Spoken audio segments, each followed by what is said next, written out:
Ekologiškų produktų pasiūla ir prieinamumas vartotojams gerėja. Jų randame ir prekybos centruose, ir specializuotose parduotuvėse.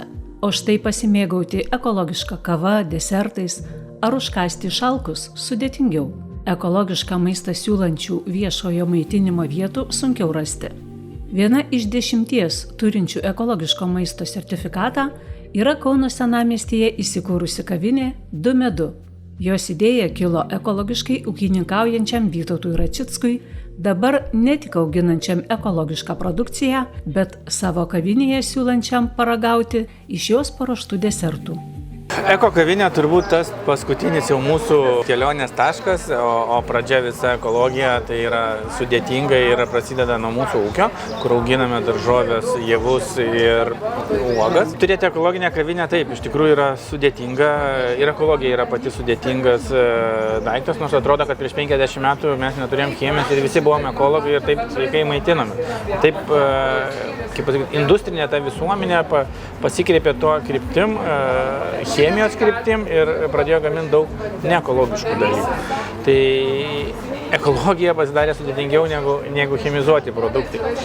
Kas labai keista, kad žmonės ne tiek pasitikė ekologiškais produktais, kiek chemizuotais, nors sveikatos poveikis yra daug didesnis, ta prasme, neigiamas poveikis chemizuoto ūkio negu ekologijos. O turėti tokį kavinę, tai iš tikrųjų yra nuostabu.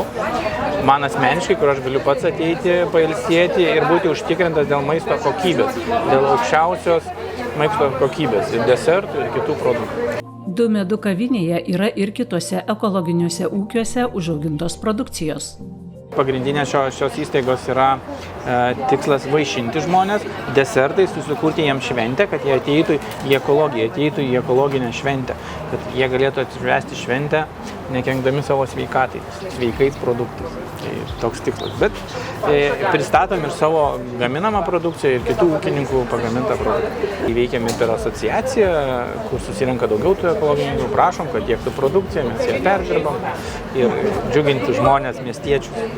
Tai vien jau kaip klientas, kuris valgo, gali pasakyti, kad skirtumas yra tikrai labai didelis ir produktai yra labai skanūs.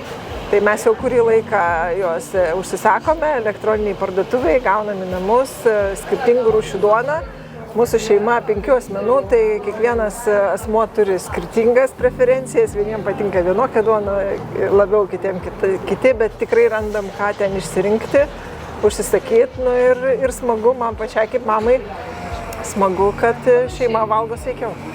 Ar tik tai duoną valgote ekologišką? Neragavę ir sausainiukus įvairių rūšių, ir trapučiai linų sėmenų labai skanūs ir labai pravartu jų turėti kelionėse, dėl to, kad jie negenda, ilgai galioja ir sveikai gali užkandžiauti. 2 medu kavinę taip pat žinote? Pirmą kartą esu čia, tai nieko dar nežinau, smalsu bus patyrinėti. Ar skanu? Desertus degustuojate? Labai skanu. Labai. Jau išdegustavom ne tik desertus, dar degustavom ir tenais. Ir mėsytės. Mėsytės.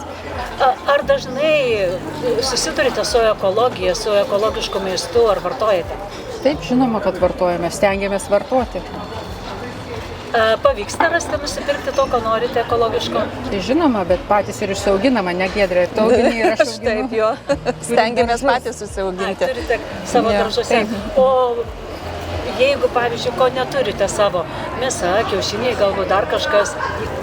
Taip, kiaušinius vartojame ekologiškus, pieno produktus stengiamės vartoti irgi, kai pavyksta, o ką daugiau. Mėsytės dar. Vištas stengiasi pirkti irgi ten tų ūkininkų turgeliuose. Aišku, geriau kokybiškiau negu daugiau. O apie ekologinių produktų ženklinimą, žinote, nors kaip jie žymimi? Taip, tai žalio ženkliukas. Žalias lapelis. Ieškote, ne, tokius su lapeliais? Taip. O šitą 2 medu kavinukę ekologiško maisto žinojate? Taip, jinai seniau buvo Laisvės alėjoj, dabar čia atsikėlė, tortą pirkau, dar čia saldumynų esu pirkus. Ir mus vaišino, kai jie įsikūrė čia, mūsų darbovietė. Prisistatė, buvo. Tai žinom. Viešojo maitinimo įstaigos, siūlančios ekologišką maistą ir norinčios apie tai skelbti vartotojai, taip pat turi sertifikuoti savo veiklą ir gaminius. Viešoji įstaiga Ekoagros suteikia skirtingų lygių ekologinio viešojo maitinimo sertifikatus ir ženklus – auksinį, sidabrinį arba bronzinį. priklausomai nuo sunaudojamos ekologiškos žaliavos maisto gamybai kiekio. Ženkle yra nurodoma, kokia dalis ekologiškos žaliavos naudojama patiekalams gaminti.